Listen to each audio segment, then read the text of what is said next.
¿Cuáles son sus impresiones sobre el aumento del salario mínimo para el próximo año?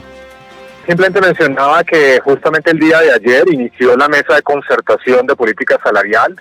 Se sientan en esa mesa los sindicatos, los empresarios y el gobierno nacional como árbitro en esta mesa para definir justamente el aumento del salario mínimo para el próximo año.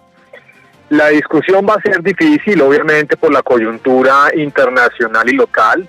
Realmente estamos en una situación que, si bien en este año el crecimiento ha sido muy positivo, el próximo año se está viendo una caída importante en términos del crecimiento económico, el mercado esperando un crecimiento cercano al 2%, con un componente adicional, y es que la inflación seguramente continuará afectando el bolsillo de los hogares.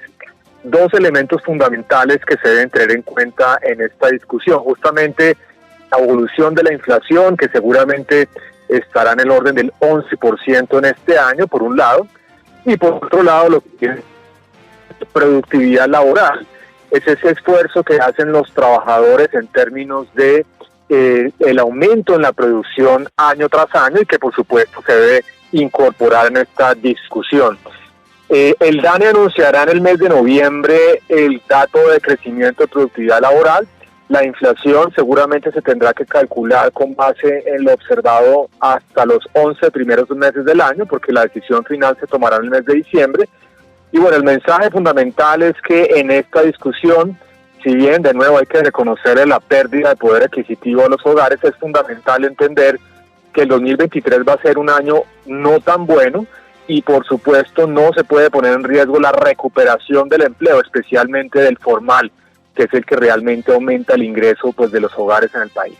Pues creo yo que una de las discusiones más importantes que viene para el país es la definición del incremento del salario mínimo, en donde recordemos que este incremento se encuentra definido a partir de unos criterios constitucionales y legales, en donde hay que reconocer la evolución de los precios, sobre todo de la canasta básica de seguimiento, y adicionalmente hay que reconocer algunos elementos asociados con la productividad como aporte de los trabajadores al crecimiento de la economía. Entonces, es importante recordar que las expectativas de inflación del país se encuentran completamente desancladas frente al rango meta, y por consiguiente es probable que cerremos el año con una inflación entre el 11 y el 12%.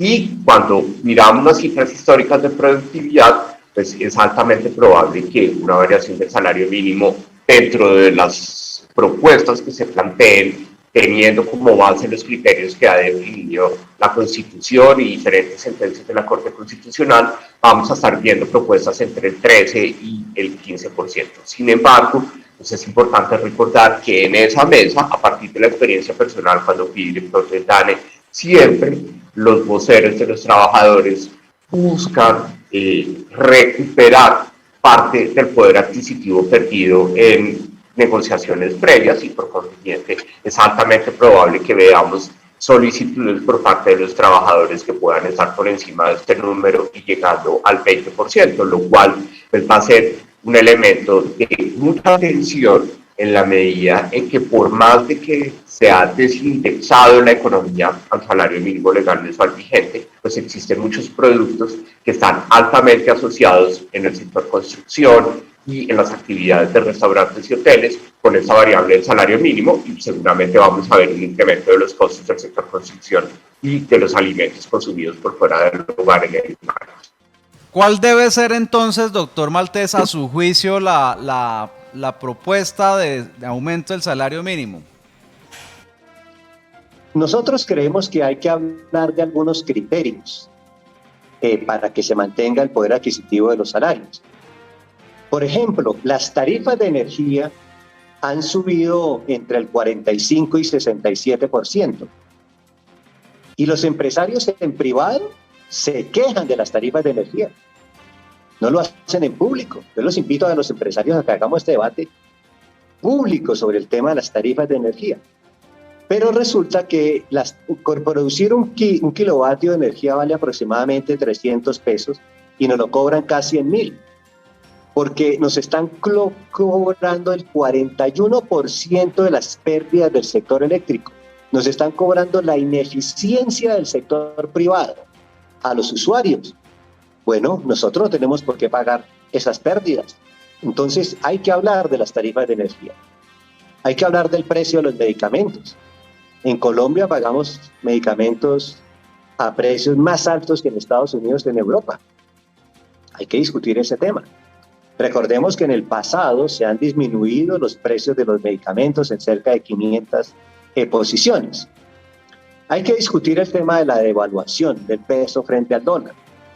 Y recordar que en el pasado, en los años 70 y 80, con gobiernos liberales, se controló la tasa de cambio por la vía administrativa. Y hoy la Constitución Política permite que el gobierno y la Junta Directiva del Banco de la República puedan controlar la tasa de evaluación por la vía administrativa. Este tema hay que hablarlo en la mesa de negociación para que podamos mantener el poder adquisitivo de los salarios. Mientras tanto, podemos hablar de una cifra, pero si no se toman medidas para controlar la inflación, va a ser desbordado el incremento por el salarial, por el aumento en los precios de los bienes y servicios.